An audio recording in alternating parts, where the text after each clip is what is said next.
ఉందో రాష్ట్రంలో శాంతి భద్రతలు క్షీణించాయని బీఆర్ఎస్ నేతల మీద జరుగుతున్న దాడులపై చర్యలు తీసుకోవాలని పలువురు బీఆర్ఎస్ ఎమ్మెల్యేలు ఎమ్మెల్సీలు తెలంగాణ డీజీపీఎస్ వి ఆనందరావు ఆయన కార్యాలయంలో కలిశారు.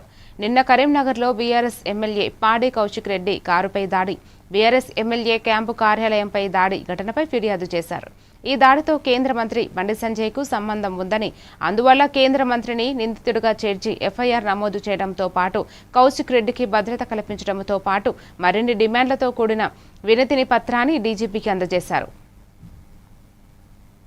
కాంగ్రెస్ ఈ రెండు కూడా కుమ్మక్కైపోయి పోలీసులను వాళ్ళ చెప్పు చేతల్లో పెట్టుకుని వాళ్ళ కరీంనగర్ లో ఒక దుర్మార్గమైనటువంటి ఒక రాజ్యాంగ వ్యతిరేక రాక్షస పరిపాలనను ఇవాళ కరీంనగర్ లో చూపిస్తూ వస్తా ఉన్నారు.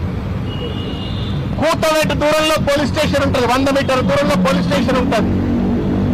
అంత పెద్ద కరీంనగర్ కార్పొరేషన్ లో ఇంటెలిజెన్స్ వ్యవస్థ ఉంటుంది. చేష్టల వల్లనే నిన్న పెద్ద ఎత్తున ఆ దాడి జరిగింది.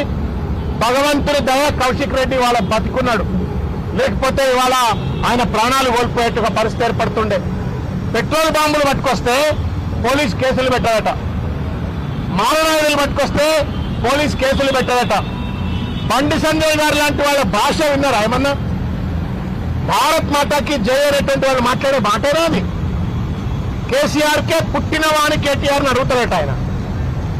కేసీఆర్కే క్రైమ్ రికార్డ్స్ బ్యూరో తీసుకుంటే 10 సంవత్సరంలో అంతముందున్న పాలనలో ఏ విధంగా ప్రతి సంవత్సరం నేరాలు తగ్గడం జరిగితే ఈ 2.5 సంవత్సరంలో ప్రతి అంశంలో కూడా కేసులు కానీ, హత్యలు కానీ, దోపిడీలు కానీ, దొమ్మిళ్ళు కానీ, దాడులు కానీ, ఇవన్నీ ప్రతీకార దాడులు కూడా పెరిగిపోయింది 2.5 సంవత్సరాల్లో. ఉన్న కేంద్ర హోంశాఖ సహాయ మంత్రిగా ఉన్న బండి సంజయ్ గారే స్వయంగా అనాగరికంగా ప్రవర్తిస్తూ ఉన్నారు. ఒకవైపున మాట్లాడడం, రెండో వైపు మాట్లాడిన తర్వాత ఇతరులు మాట్లాడితే తన